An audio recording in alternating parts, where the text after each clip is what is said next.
I believe that all top powerlifters are natural. I'm obviously joking. I don't believe that. However, when I talk about steroids, people in the comment section, they call me stupid, silly, naive, loads of different words. Why? Because I believe that top lifters like Jesus Oliveres, like Austin Perkins, Joe Borenstein, Russell Orhe, even Regin Sturgakis, I believe that there's a chance that these guys are natural.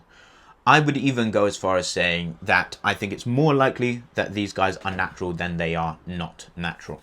And I have given many logical arguments throughout my videos talking about this. For example, talking about the increased talent pool that we are seeing in powerlifting, meaning we are seeing more outlier genetics come up and do crazy things.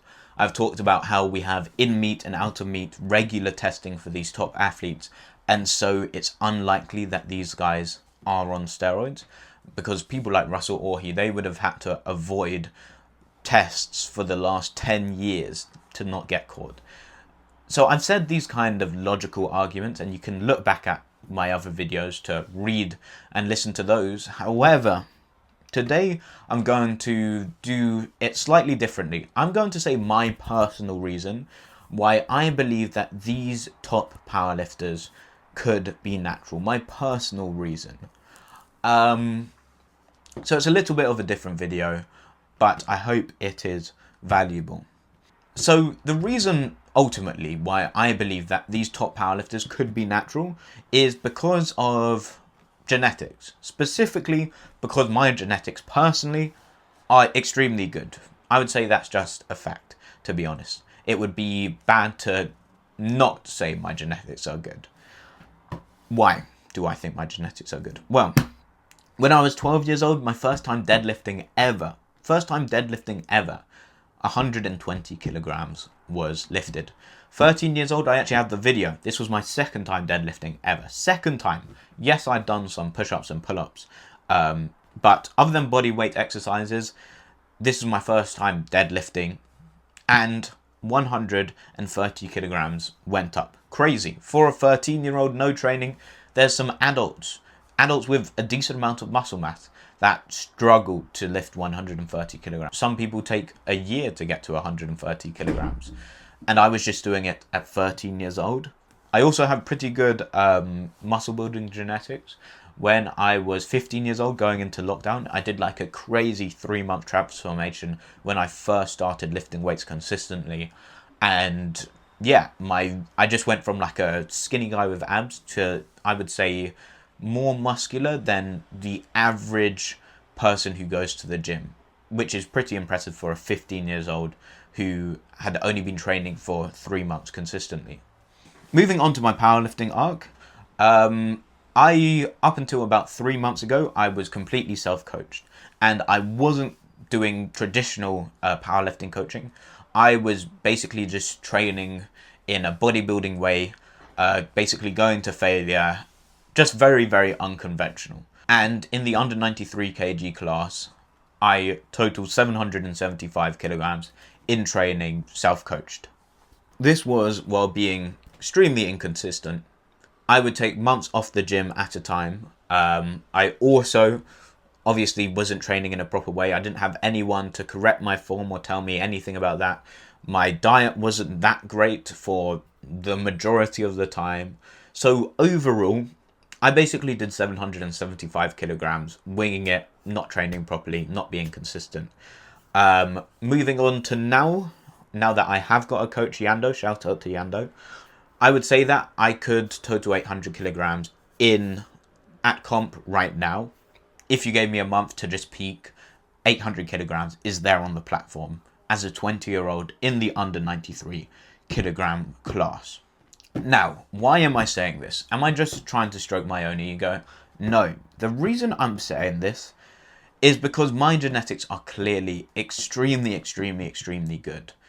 Basically, not training consistently without a coach, I managed to become one of the greatest junior powerlifters in Britain. I would say that next year, when I go to British Junior Nationals, I'm pretty much guaranteed second. because Joey Shaw is out of the class, I'll be fighting with Emmanuel Latunji for first place. He recently did 825 kilograms at the World Championships, coming third. I do have aims to beat him. However, I would say that I'm pretty much guaranteed second place. So basically second in arguably the most competitive weight class, while being an unserious powerlifter. And so when you have genetics like these, you actually don't find it that difficult to believe that other top powerlifters are natural. I know 100% that I am natural. This video isn't to convince you guys that I'm natural. It's only to show you guys my point of view. I know 100% I'm natural. And so for me, it just makes sense that these top powerlifters could also be natural. What do I mean? Well, hopefully this is the easiest way to explain it. Let me compare myself to Jordan McKinley, the current junior world champion in the under 93s. Lots of people would say to be the junior world champion in the under 93s, you for sure have to be unnatural. Jordan McKinley's top end total is, I would say, 875 kilograms, let's say. For me, it's very easy to believe that this guy's natural. Why? Well, right now I'm at 800 kilograms in the same weight class. Let's just say that I had been more consistent. I've taken about a year off the gym in total since I've started training. And I would say in total, if you add all of the 3-month, 2-month breaks, I've taken about a year off the gym since I've started. And so let's say I hadn't taken those breaks. Then I would say that I could have easily added 25 kilograms onto my total. Let's just say 20. That puts me at 820 kilograms right now. Now, let's say that throughout my time, I hadn't just got a coach 3 months ago. I had my coach throughout the whole time. When I was 15, maybe 16, I'd got my coach. I would say this would add 15 kilograms. A lot of people would say a lot more, but let's just say 15 kilograms. That puts me now at 835 kilograms. Let's say I had dialed in my nutrition. That would add another, let's say 5 kilograms, 840 kilograms. I'm a junior until 2028. Let's say for each of those years, 2026, 2027, and 2028, I add just 10 kilograms onto my total each year, which is very slow progress for a junior. Let's say I add 10 kilograms. That puts me up to 870 kilograms. Now, let's say that Jordan McKinley has better genetics than me. That could add 10 kilograms, definitely. So if you kind of look at it this way, you'll see that it's not that difficult to believe that these top powerlifters are natural.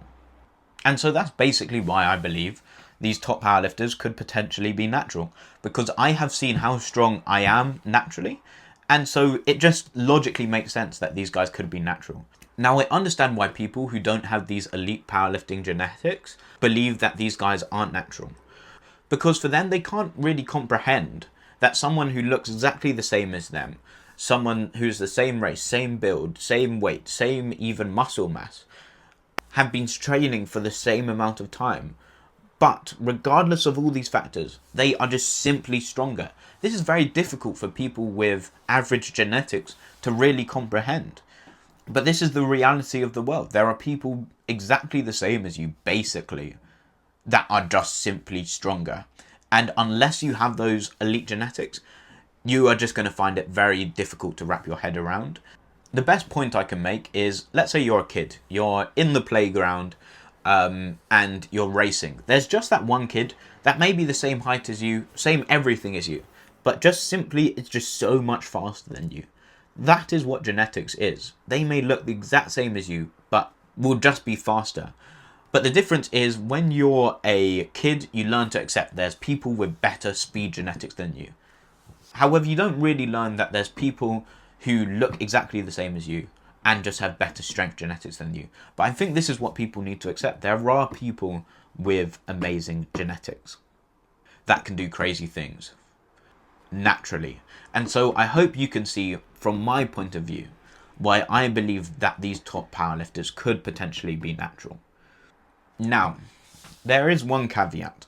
which is throughout this time I have said could potentially be natural. And that's because it is very possible that some of these guys could be on steroids. For example, we saw Mohammed Abdullah from Libya recently got caught for tren. So it is also possible that these guys aren't natural. However, this video for me is to kind of make the point that I believe that it is possible, if I just look at my genetics, for these top lifters to do the totals they are doing naturally. Now, one last thing before I leave. One of the most common comments under the video that I did about Mohammed Abdullah was, this guy came third at his best world championship. What about the people that came second, first? If they lost to someone, if they beat someone on test, they must have been on stuff, because there's no way someone on test would lose. And just from my point of view, I don't think that's the case. I know a lot of people that are clearly on stuff and they are simply weaker. There are tons and tons of people that have worse genetics, go on stuff, and I know I'm objectively stronger. Let's think about it logically. There are tons of under 93s my age who are totaling 550 kilograms. I would say that's about the average. Let's say 600 kilograms is the average. Let's say someone takes tren. Tren is a strong substance. Let's say it adds 200 kilograms onto their total, a massive 200 kilograms. That puts them at roughly similar strength to me, 800 kilograms. And that's with tren giving them a 200 kilogram advantage. So, I would argue that even if someone gets caught taking tren in the IPF, it doesn't mean that everyone stronger than them is on tren. It just means that everyone stronger than them may have just simply better genetics than them. So overall, this video isn't really to convince you. It's simply just explaining my reasoning why, for me, it makes sense that these top powerlifters could be doing what they're doing while not being on stuff. It doesn't mean they aren't on stuff. It just means that I believe that not every top powerlifter is on tren. So yeah, that is the end of the video. Hopefully you understand my reasoning. If not, don't worry. I'm sure the comments will be extremely interesting, but I will see you guys in the next one. Goodbye.